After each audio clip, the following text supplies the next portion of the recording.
Adaaaaa, Rope Break family. Thank you all for joining me on this Tuesday morning.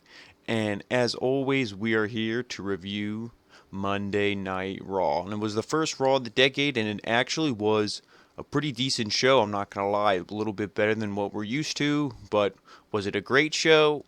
No, not anywhere close, but it was better than what we normally get. So why don't we just get right into it? So the show opens up. We get some highlights from last week with the wedding, of course. Like we all knew, that was Vince McMahon's big. He loved that segment so much. So, of course, that's going to be the first thing we see. So, they just run through pretty much everything what happened with the wedding.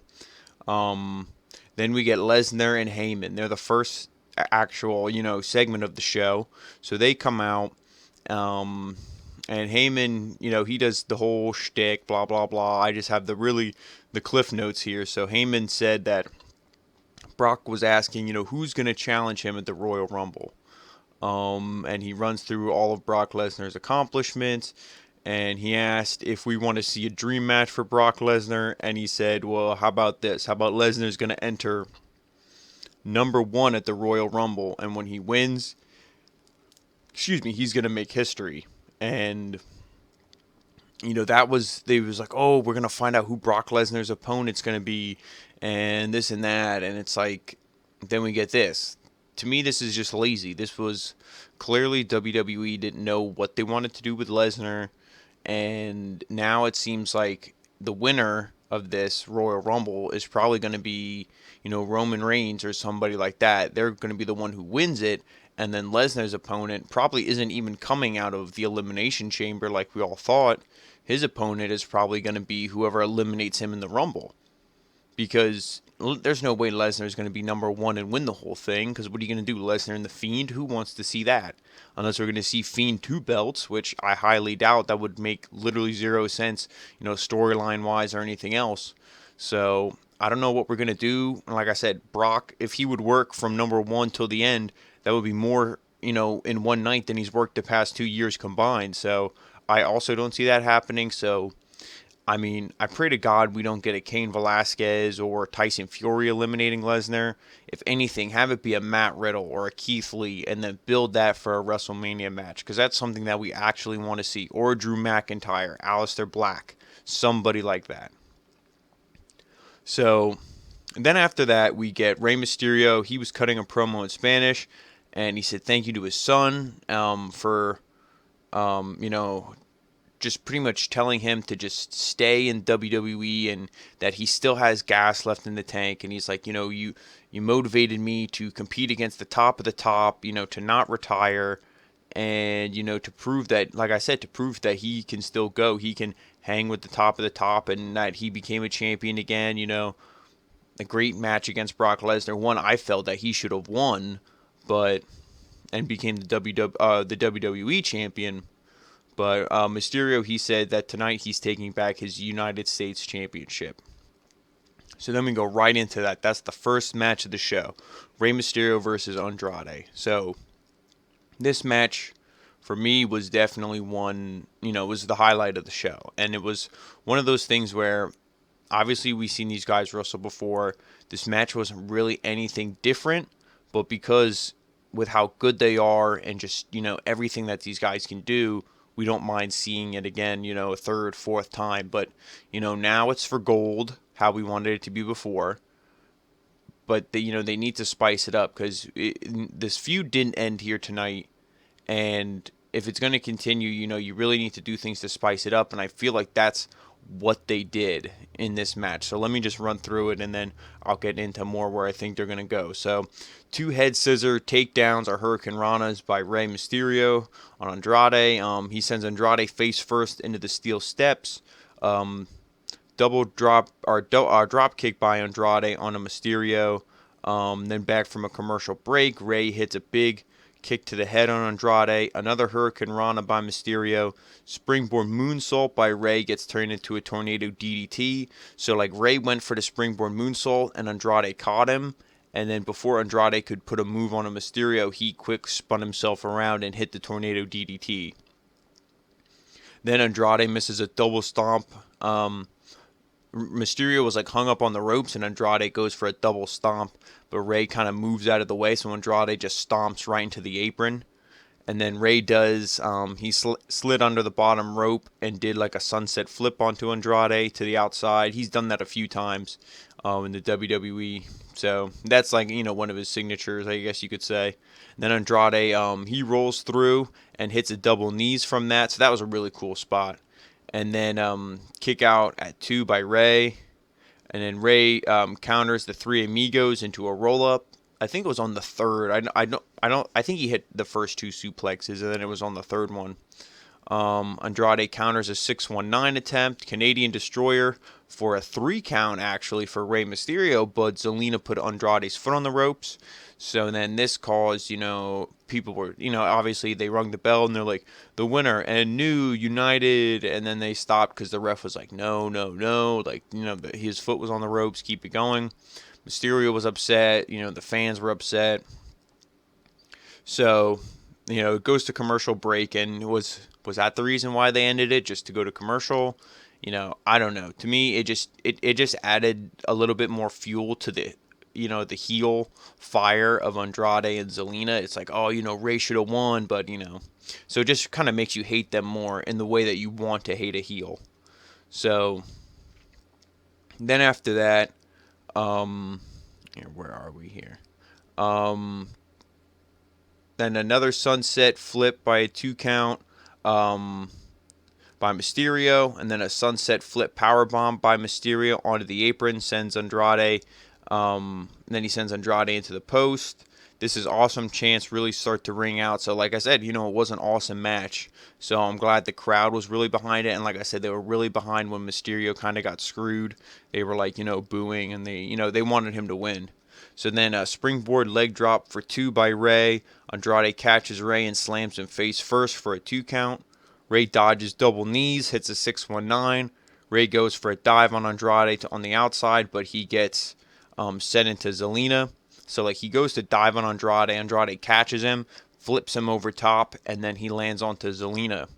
And then Rey's kind of like, oh, he's like looking at Zelina and making sure she's okay. But then Andrade like immediately grabs him, throws him in the ring, and is gonna do the hammerlock DDT. But the ref stops him. The ref is like, oh no, blah blah blah, and like I guess he told, from what I read online, people were saying that the ref told Rey that he told them that at their spots. So I don't know if it was supposed to be Andrade wasn't supposed to pull him in the ring right away, and it was supposed to be where Rey was supposed to check on Zelina a little bit more to try to sell that story, like that Rey was concerned, and that's why he got pinned. I don't know what the whole deal was, but John Cone was the ref, and he pulled them apart. Rey goes to the outside. Commentary saying, oh, Rey must be really hurt. That's why he stopped it. He wanted to make sure Rey was okay and that he didn't suffer any more damage. But Rey just immediately checks on Zelina, and then Andrade comes back out, throws him in the ring, and hits the hammerlock DDT. Now he actually hits it, and then he pulls off his mask. So if you take out that first weird hammerlock DDT attempt that the ref stopped, it was a great thing because we got the right winner, Andrade. As much as I love Rey and wanted to see him win, part of me, the correct winner was Andrade. He continues this feud, and he pulled off the mask, which also continues the feud. So now it's like you not only took the title from me, and like I tried to get it back and I couldn't. Now you took my mask. So Rey rolls to the outside. He gets a towel over his head. He's hiding his face as Andrade walks to the back. So then, like I said, for this, it continues the feud, and they continue to do a little more later on the show tonight. But a great match. It wasn't anything that we haven't seen before, but, like I said earlier, just they're so great that we don't mind seeing it over and over again. And this time, at least it's for something. And it's one of the most exciting programs on, this 3-hour show. So I'm not going to complain seeing it. Then we get highlights last week when Joe came to the aid of Kevin Owens, the huge brawl between them, Rollins, and the AOP. So just kind of refreshing us on that storyline. And then we get Charlie Caruso. She interviews KO and Joe. KO says that Seth is right. They don't like to play nice with others.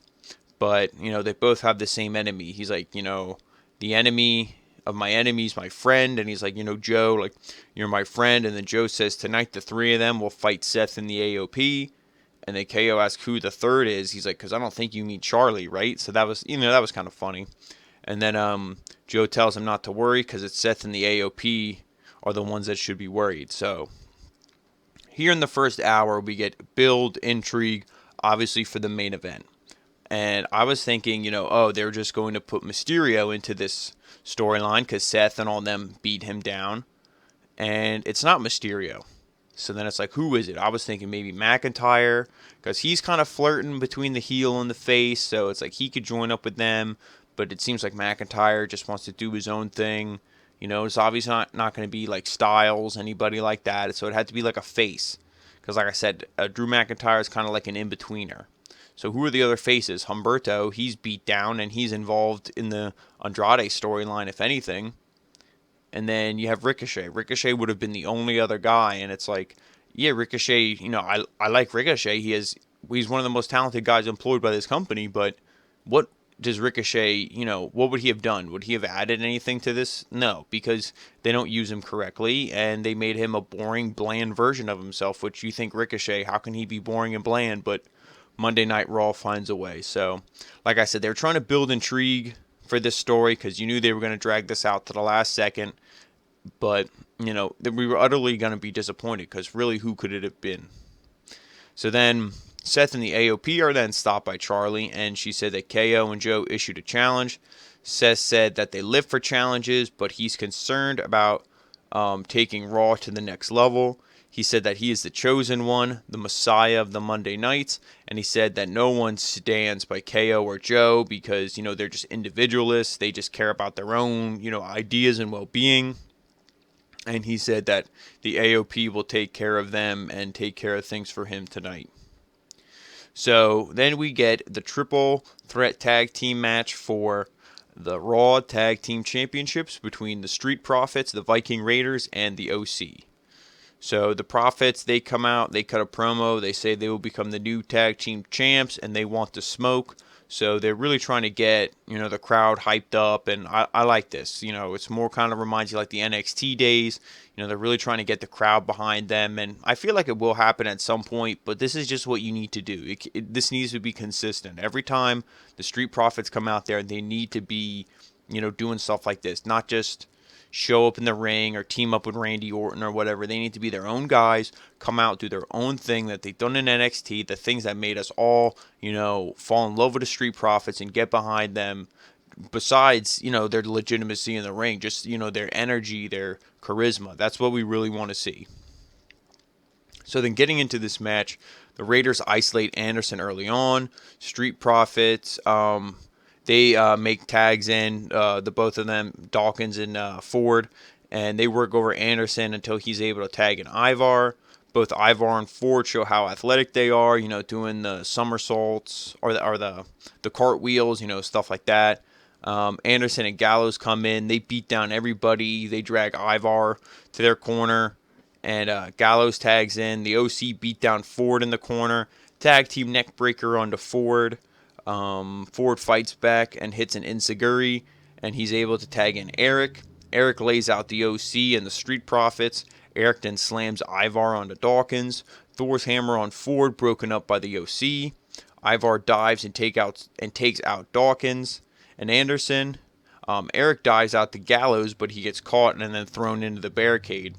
And then the OC, they start to beat down Eric. Crowd chants, "We want the smoke." Ivar tags in, beats down the OC. Dawkins tags in. He cleans house, wipes out everybody.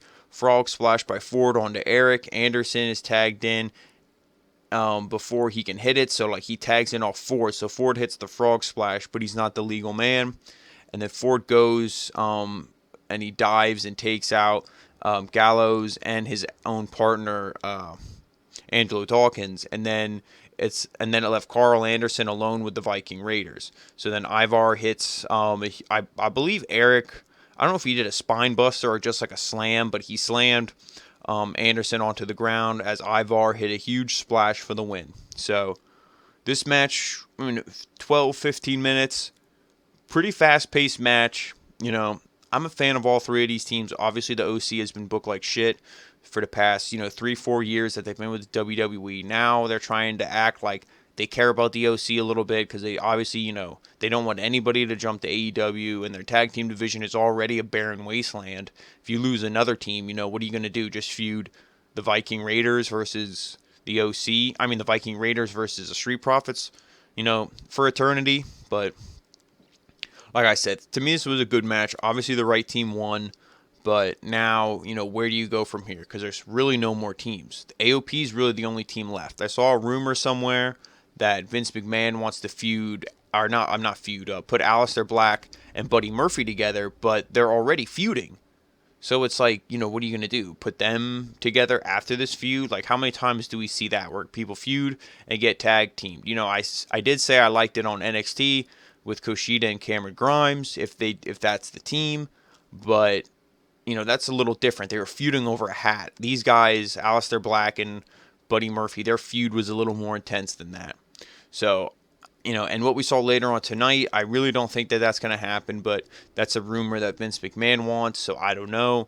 And, they could also do Kevin Owens and Samoa Joe, but I really don't want to see that either because both of those guys should be in singles roles, but there's just so many people on this roster. It's like, who do you do? Sometimes you got to take two singles guys like that and put them together for a tag team just because, you can't have everybody vying for one or two singles titles.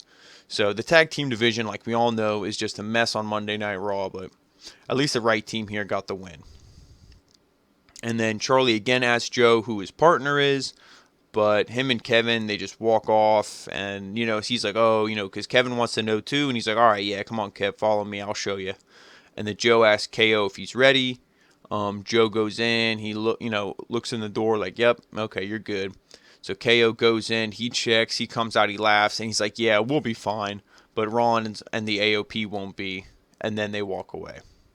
So when he laughed, I was immediately like, okay, like this isn't something that we want to see. If he would have came out and just had like a serious look on his face, like, all right, like, yeah, we got this. But the laugh, it's like, yeah, who is it? It's probably the gobbledygooker. Like, who the hell is this actually going to be? I was texting Juan. I was like, oh, it's going to be Jushin Liger. He retired in Japan, and he's like, one more match, and he's coming over to WWE. I mean, obviously that would have been amazing, and there's no way that would have happened. That's just, me joking around. I don't want people to think I'm an idiot and actually believe that. But, from seeing who we got, heck, anybody would have been better. A freaking paper bag with like a moldy sandwich in it would have been better than what we got. But then after that, we get Becky Lynch. She comes out. She said it feels good to hear the crowd cheer her. She said she made the powers that be give her a match with Asuka, but she might be regretting that decision. She asked if she should just be happy, being the number one woman in WWE, being on the red carpet, on the side of cereal boxes. She said that she should avoid the one, or should she avoid the one woman that she can't beat. Then it shows highlights from last year's Rumble match. I believe it was just a tag match on Raw between the Kabuki Warriors, Charlotte, and Becky, and then obviously the TLC match. And then after that, Asuka, she comes out. She starts yelling at Becky in Japanese. Really, the only thing I picked up was her just saying the names. And then how the Kabuki Warriors, they always joke, they go easy peasy. So she said that again. And then when Asuka gets into the ring, Becky, she like slugs her, but it really wasn't that good of a punch. And then she walks off. So then Asuka's in the ring, and she's like, all pissed off that she got punched and is screaming. And Becky's just kind of standing there smirking. So up until this point, all this build was great. Then we get this where Becky comes out, and she's all sad, and she's like, oh, I don't know if I can beat Asuka. I don't know, should I even do this? Should I just be content with where I'm at? And she seems like all sad and somber, and it's like, oh, she doesn't even know if she can beat her. So then Asuka comes out to the ring, and then she slugs her and walks away. This is reminding me like the Randy Orton thing. When Randy Orton was like, oh, I may never wrestle again, my leg, blah, blah, blah, but I'm going to RKO someone at Mania. Styles comes down, and then he freaking RKOs him, and is like, I'm just faking it. Like, is this Becky? She was just faking being a pussy so Asuka could come down and then she could slug her and like barely even hit her.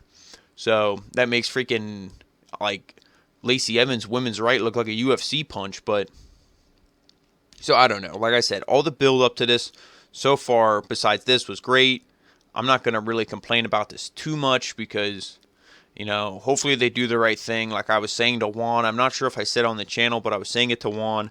I would love if Asuka would win and you still have Shayna win the Royal Rumble, and then you could do something where Shayna, you could do, obviously the main program is Becky and Shayna, but I would love to see a program between, Becky and, or I'm not sorry, Asuka and Shayna, and you do it where Shayna says, I was the most dominant woman in NXT, I'm going to be the most dominant woman on the main roster, and Asuka can pretty much say, like, oh, yeah, you were the most dominant woman, I'm the one who laid that path for you, I'm the one who, put the women's wrestling on the map. Yeah, sure, it was Becky and Charlotte and Bayley and Sasha, but the women's, once they left, like Asuka came in, she picked up the pieces of that women's division, and she's the one that really took it off because nobody was talking about that. I'm as great as the Four Horsewomen were. Nobody was talking about NXT's women division until it was Asuka, Nikki Cross, Ember Moon, and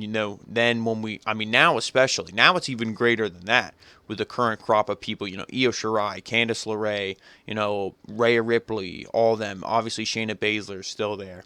The list goes on and on. Tegan Knox, Toni Storm. Like I said, I could just list them all, but you already know the deal. So it's one of those things where you could do that storyline between Asuka and Shayna. They probably won't because the main money is Becky and Shayna.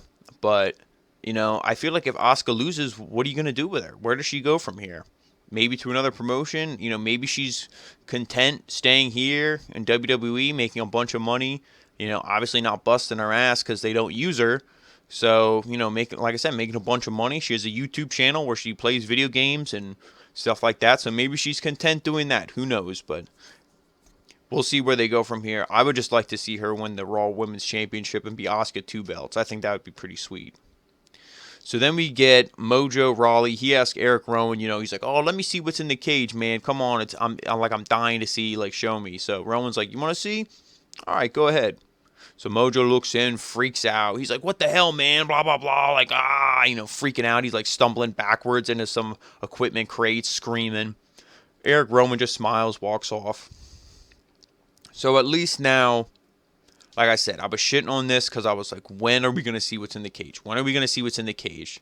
Well, instead of going like the full next point where we see what's in the cage, they went to the half a point where now people are reacting to what they're seeing, and there's a little more personality from whatever's in the cage.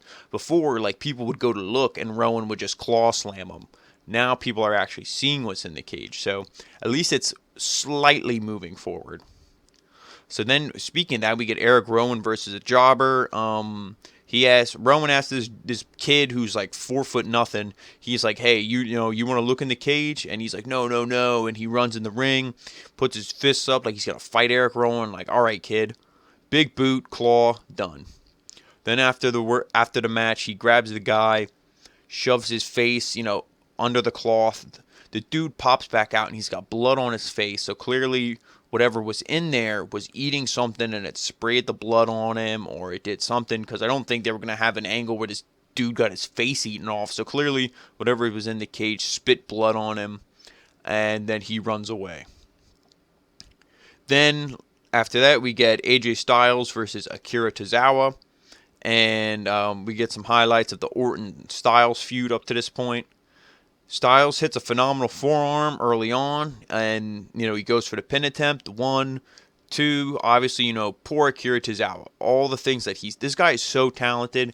He could be your cruiserweight champion, and there would be nothing wrong with that. The things that he can do, he could be an Intercontinental or a United States Championship. He's not much smaller than Rey Mysterio. He's definitely, extremely talented. I won't say he's better than Rey Mysterio, but he's extremely talented, more so than being subjected to 24/7 bullshit or, this garbage of being a jobber. So I don't know when your contract is up, dude, but I really hope you leave because you deserve so much better. But like I said, Styles goes for the pin off the phenomenal forearm, pulls him up. He sets him up for the Styles clash, and he goes, nah, we're not going to do no Styles clash. He mocks Randy Orton by doing the draping DDT, gets on the ground, starts slamming it like Randy Orton does. hits an RKO, and done. He does the pose like Randy Orton. And then as Styles is leaving the ring, we see some dude in a suit. Can't really see his face or anything like that at this point. Wearing a nice suit. I think he gets over the barricade. I didn't see this part. All I see is this guy tries to roll into the ring. He's not like running. He's just kind of slow, just getting in the ring. Security freaking grabs this guy and they start. I mean, I don't think they were beating him, but they were holding him down. And then we come to find out that he was the overseer, because I don't think he's. Last week I was calling him like an ordained priest or minister, whatever he was. I don't think he was anything religious. I think he was just some official or whoever just conducts a wedding. But it was that guy. It was the same dude from last week. Like, you're telling me Vince McMahon or somebody couldn't say, oh, hey, blah, blah, blah, there's this guy, there's this, just give him a heads up. I texted Juan. I said, I hope this guy freaking sues Vince. I'm like, are you kidding me? How do you not notify security who this guy is? You can't blame security, because how the hell do they know? You got to tell security so they don't think he's just some random clown. But so anyway, then the show returns, more wedding highlights. Out comes Lashley and Lana. Lana said how they're going to get married right here and right now. So she was like, for all the people who didn't want to see us get married last week, screw you, because now you're going to see us get married this week. Lana calls out everyone in the crowd because they were all chanting Rusev Day. Lashley calls out Rusev for trying to ruin their wedding, the best day of their lives. And then on the Titantron, it cuts to Rusev clearly in front of a green screen. This thing looked like PlayStation 2 graphics pretty much. And it's supposed to be somewhere in Hawaii or some beach or something. Rusev is wearing, just a beach Hawaiian t-shirt. And he said how, they're so miserable since getting together. He says how he got them a wedding gift. Shows them the wedding photo album. And, goes through everything. Obviously, the cake, blah, blah, blah, the whole shtick. And then Lana screams how she hates Rusev. And right before she did that, Lashley was going to start saying something to Rusev. Like, calling him out for mocking his wedding and all that. Lana just interrupts him, starts screaming, like, real cringy, like she always has been. Just like, I hate you, Rusev, blah, blah, blah. And then Lashley actually does something that I figured they were going to do in this storyline because of how overly cringy and annoying they were making Lana. He just tells her to shut up. And then Lana's just kind of like, what? But she doesn't, I thought she was going to start freaking out. She was just more like shocked and probably like, I can't believe he yelled at me.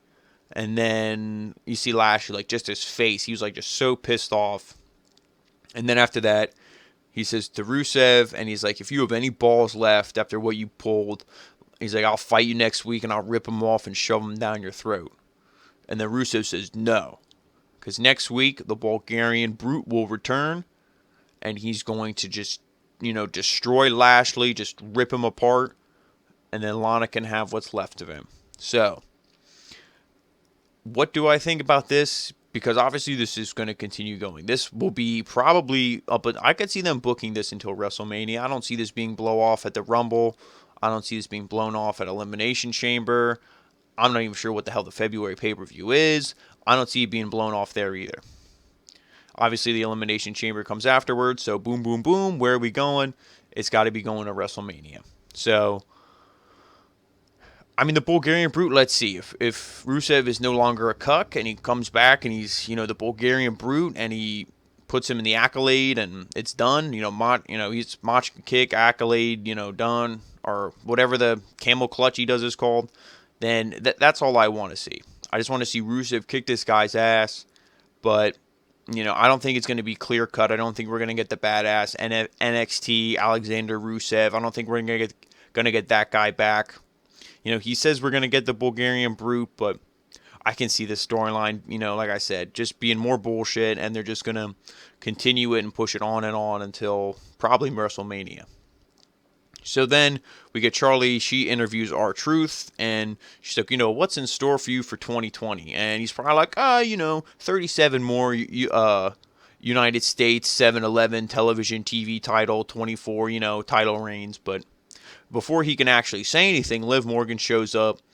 and she interrupts Truth, and then Charlie's like, "Oh, I'm actually glad to see you," probably because it's like, as much as we love our Truth, sometimes when you listen to him, it's going to be about the 24/7 championship, and we really don't care. So I'd rather see Liv Morgan too. So Liv says that since Lana will be in Lashley's corner next week, that means Rusev is going to have somebody in his corner. And she said that's a moment she lives for. So obviously a pun off her name. And we knew she was going to be brought back in for the storyline. And some news on this, unfortunately, she wasn't even supposed to be in that storyline to begin with, but I don't know if it was Paul Heyman or who was just rushing to get her on TV. They threw her in here, so now here she is. I'm hoping that they do something with her, but I feel like she's done. I feel like, you bring her in for this. How do you recover? You can't. So, so much for Liv Morgan's return. I hope I'm wrong, but we'll see. Then we get Charlotte Flair versus Sarah Logan, and I'm sorry, this was an awful match. There was no point for this. I'll just run through it quick. It wasn't very long, and then I'll tell you why I feel so. So early on, Logan actually gets some offense on Flair before the bell. I actually didn't even hear the bell ring, to be honest with you. So maybe this wasn't actually an official match, and that would make sense because of how it ended. But both women brawl outside the ring. Logan wipes her boots on Charlotte Flair's robe. Flair hits a spear, exploder suplex into the barricade, and then Flair tells the ref to get her robe, and she puts it back on, and that was pretty much the match. And I know there was a spot where, like, Charlotte, pretty much, it wasn't even a spot, it was pretty much the whole match. Charlotte just no-sold all of Sarah Logan's offense. She no-sold the offense, and she makes her offense, appear so much superior to anyone else's. She looks like she doesn't even want to be out there, doesn't want to wrestle. She reminds me, we always say female Roman Reigns, but at least Roman looks happy to be there sometimes, except when he's feuding with Corbin, which has been, obviously the past, what feels like forever. But she reminds me like Brock Lesnar, where she comes out, no sells for people unless you want to. Otherwise, if she doesn't like them, and like Brock doesn't like you, neither of them will sell for you. So that's what Charlotte reminds me of. She's not going to sell, and she, doesn't even want to be there. She's like, I don't even want to wrestle. I hate this. And it's like, I don't know why they're doing this. Is this something because, this is just her character?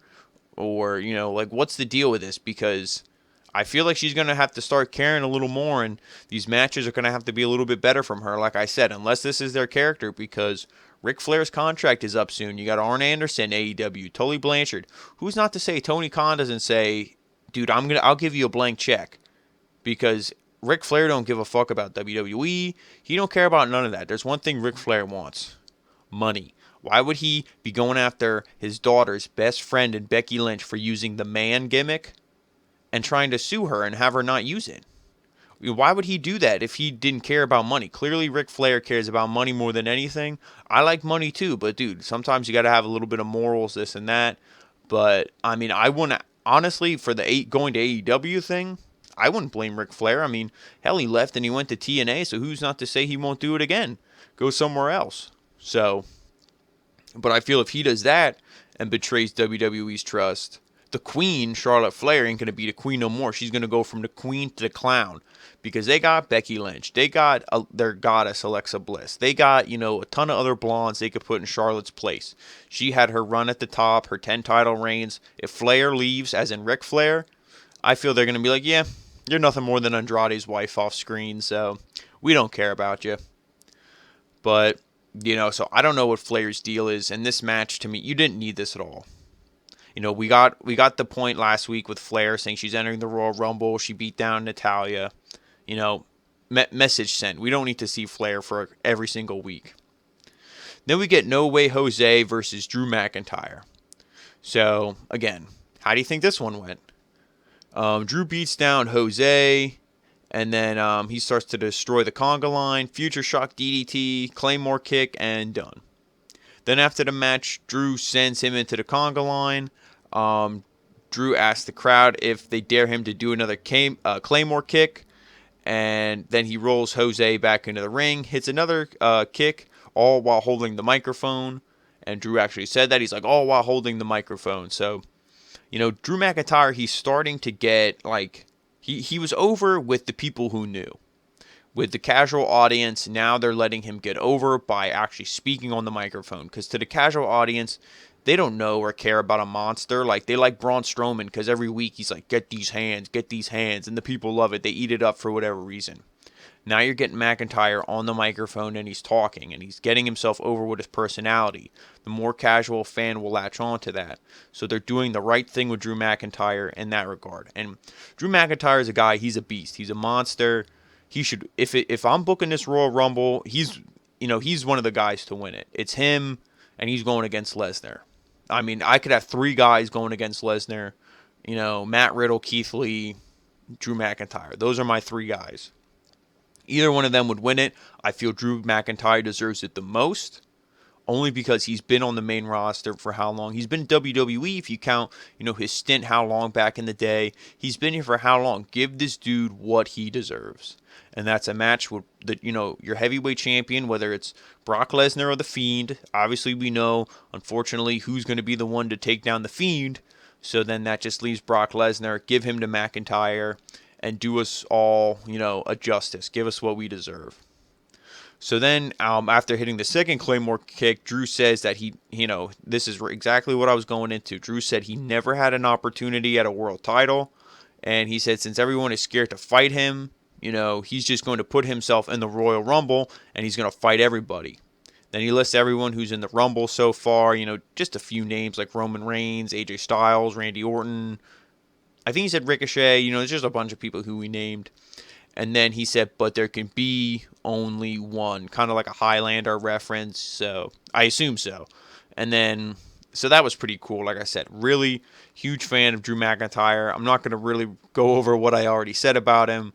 The dude deserves gold, and I hope he gets it sooner rather than later. So then we get Aleister Black versus Shelton Benjamin. Again, another match where we see Aleister Black. Oh, okay. Who's he gonna, whose ass is he kicking this week? Shelton Benjamin? Oh, okay. This one won't be very long. Did you guys even know Shelton Benjamin was on Raw? Because I didn't. Then we get some back and forth early on. A little bit of mat wrestling by both men. Because even though I say this about Shelton Benjamin, he's another guy. He could be in the mid-card scene. And he could pull great... Shelton Benjamin is a dude who, if you let him go, you'll get a 3.5, 4-star match easy. Shelton Benjamin is so good. He's the kind of guy who could be in an Impact right now and be, no pun intended, making an impact because he's so good. Yeah, he's a little bit older, but the guy doesn't have that much wear and tear on him because they don't use him. So let him go. Release this guy unless he's happy. All these people, if they're happy in their role, I'm not going to tell them to do otherwise. But I feel like a lot of these people, they want to go out there and prove themselves, not just be jobbers. So that's what I want to see from Shelton Benjamin. Unfortunately, he's stuck in this role. So he tries to mount a comeback, but Black stops him. Huge knee, does the famous, lift him up with the foot, Black mass, and done. So then after the match, Buddy Murphy, he comes down, he beats down Black, sends him into a chair in the timekeeper's area. Then he places Black's jaw on top of a chair, huge knee strike. And then as, the refs and everybody's checking on Black, he does the Indian, cross-legged sit like Black does and just kind of watches them, check on and tend to Black. So he, is mocking him, and this continues their feud. And I believe they said that they're having a match next week. So, what's the point now? Like with everything with Andrade and Mysterio, with all that going on, it's like, what is, what's the point with these two guys? What are you going to do with them? And you got to do something to make this match different. You can't just keep feuding these guys in singles matches and expect people to care, expect us to, what are we going to... You got to do something to spice it up. Make it interesting. If we just keep seeing these guys over and over, no one's going to care. If it's not for gold and you're not making it, stipulations, 2 out of 3 falls, Iron Man match, you got to do something to make it interesting. And, maybe they'll change it up, but I doubt it. It'll probably be another singles match. But if Buddy Murphy wins, that's the only way to continue this feud. If if Aleister Black wins, what are you going to do here? And I actually don't, because now we're moving on to the main event. And I actually didn't have it in my notes, but earlier on in the night, then we get Andrade. He's interviewing, he's being interviewed, and he has Rey Mysterio's mask and the belt. And he says, I have his belt, I have his mask, and I took his legacy. Rey Mysterio has nothing left. And then Zelina goes to say something, and Mysterio just comes out of nowhere. He decks freaking Andrade, starts beating him down, takes the mask, puts it back on. Zelina's freaking out. Everybody's like freaking out. He's beating down Andrade, and then he takes off. So that was another thing, like I said. I actually didn't have that on my notes. I felt like I typed it up, but I don't know what happened to that. But anyway, that was on earlier in the show, and that is what I really liked. Again, that's really the only thing of the show, that was like really good besides building Drew McIntyre and the tag team match. Not the main event, of course, the one for the Raw Championships. But, I really like this building the feud with Andrade and Mysterio. Now we got the mask involved. Obviously, there's the title involved now, and this is a feud where if they are smart, and I feel this is one they really are, protecting, and they're like booking it smart and correctly. This is something you can drag until Mania, and I hope that they do, because I don't know what else you're going to do with these guys. Maybe Humberto, but do we really want to see Humberto and Andrade at Mania, or do we want to see Andrade and Rey Mysterio at WrestleMania, and that will probably be Rey Mysterio's last match for the company. So I'm really liking that build. So now we sorry for being a little out of order there, folks. Now we get to the main event. Who's the mystery partner? Was it an NXT guy? Was it, Ricochet, like I was saying earlier? Nope. We get the Big Show. Who would have picked it? Not me. But here we are, 2020, and we're seeing the Big Show. So, that was the partner. Let me just go through the match, and then I'll say my opinion on everything. So, Big Show dominating early on. Kevin Owens, he comes in, hits a cannonball onto Rollins. Then he hits a tilt-a-whirl backbreaker for a 2 count. Tag team offense by AOP on Owens. Seth comes in, and he hits a springboard knee for a 2 count. KO fights back, is able to tag in Big Show. Joe got knocked off the apron by AOP, so Big Show was really the only one there. Tags in Big Show. He comes in, cleans house, takes out Rollins, and then goes for a double choke slam on both members of the AOP. Rollins blasts him with a chair in the back. So obviously then that calls for the bell. DQ. The faces win. But the heels, they start to beat down the Big Show until Kevin Owens and Joe, they make the save. Show hits the KO punch onto Rollins. And, he's pretty much knocked out. At least the one thing for like the women's right and all this stuff. Big Show, when he does it, it might not look as good. He only like it's like a short arm punch, but at least he's like shaking his fist like he actually hurt his fist. Like he punched so hard he hurt his own fist. Not like when Lacey Evans and other people punch. It's like, what makes your punch any stronger? Like, what makes your finisher any stronger than a normal punch you do? At least when Big Show does it, he acts like he's like really hurt his fist because he did punch stronger than normal. So that's the one. I mean, it's a bullshit finisher regardless, but at least he sells it, how you should, I feel. So, like I said, the faces win here. And then the AOP, they drag Rollins up the ramp, and the next week they announce that there's going to be a fist fight. So it's going to be, again, the 3 heels, Rollins and the AOP versus Joe, Kevin Owens, and a mystery partner. I don't know why it's a mystery partner. Like, is it not going to be Big Show? Did you just bring him back for one episode? Because if you just brought him back for one episode, that leads me to believe that you had literally no idea who you wanted to be the mystery partner. And they were like, you know what? We'll just make it the Big Show because that's funny and we don't know what to do. And ha ha ha, nostalgia, maybe people will like it. I didn't really like it, only for the fact that you could have done, you could have done literally anything else. Now I'm not saying No Way Jose or somebody like that would have been better, but maybe you just do the handicap match, and then they almost win, but then Rollins still has to use a chair. I don't know. You make the faces look strong. I know you don't want to make the heels look that weak, but you do something where, I don't know. You just do something better than Big Show. I'm sorry. I liked Big Show back in the day, but now, you really got to build these new stars up. What is the purpose? Where do you go? Like, what's Big Show going to do? Is he going to tag team with, Seth Rollins, or not Seth Rollins, tag team with Kevin Owens? And then, or Samoa Joe? Like, what was the purpose of this? But regardless of all that, because I could go on this rant forever, this was a decent show overall. It wasn't the absolute worst. It wasn't the best.